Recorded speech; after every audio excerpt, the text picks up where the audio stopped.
yan, oh. Ito, madaling gawin lang to. Konting halo lang yan, masarap na. Sigurado ka ba? Parang nakakalito po. Ano po ba siya? Dessert o ulam? Pwedeng pareho. Pwedeng dessert, pwedeng ulam. No offense, man, Pat, ha? Medyo hindi ako kampante dyan, Ma'am Else. Baka mamaya pagtawanan tayo ng mga customer. O baka mamaya may magreklamo pa. Mar, bakit naman tayo pagtatawanan? Hindi nyo pang natitikman eh. Masarap nga to. Teka nga, kung yung problema ng halo-halo natin, madalas tayong nagkukulang dun sa special ube ice cream, di yun muna solusyonan natin. Tama si Ma'am Else. So ayaw nyo? Siguro hindi muna sa ngayon. O sige, bahala kayo. Sir Patrick, pwede ko bang tikman? Titikman mo? Bakit naman? Hindi naman lason yan. Sige, Vanessa, tikman mo.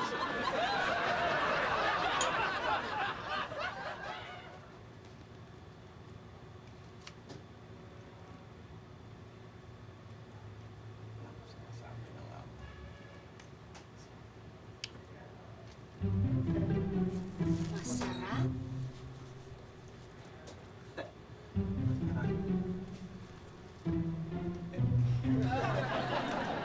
Tirang mo.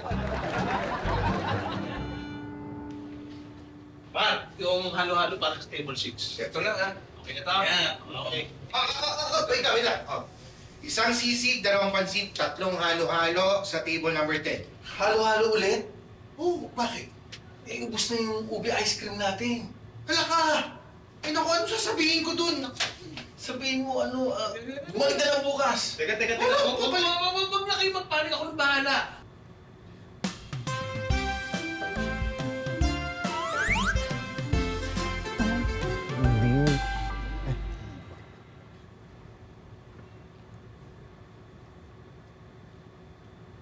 Ano to? Hindi naman ito yung in-order ko ah. Wala na ho kaming halo-halo. Kaya yan na lang. At libre ho, subukan nyo. Talaga? Libre niya. Anong tawag dito? Bakit parang... Ano ho yan? Hotdog con yelo. Thank you na lang. Hindi, sige. Tikman nyo. Libre ho yan. Pasensya na, hindi ako mahilig sa hotdog. Hindi, sige. Subukan nyo lang ho. Tikman nyo. Yes, Sir Pat, baka mukhang ayaw nila eh. Palitan na lang natin. Kukunin ko na ho. Huwag mo kunin. Tikman nyo, subukan nyo, at hindi ako mapapahiya.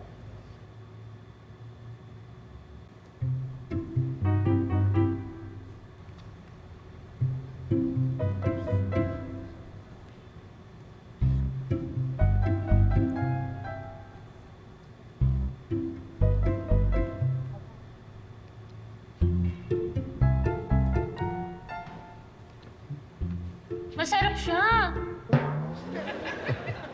In fairness, masarap winner. Salamat po. Masarap? Masarap po. Try niyo po. Sige. Libre ho yan. Mm.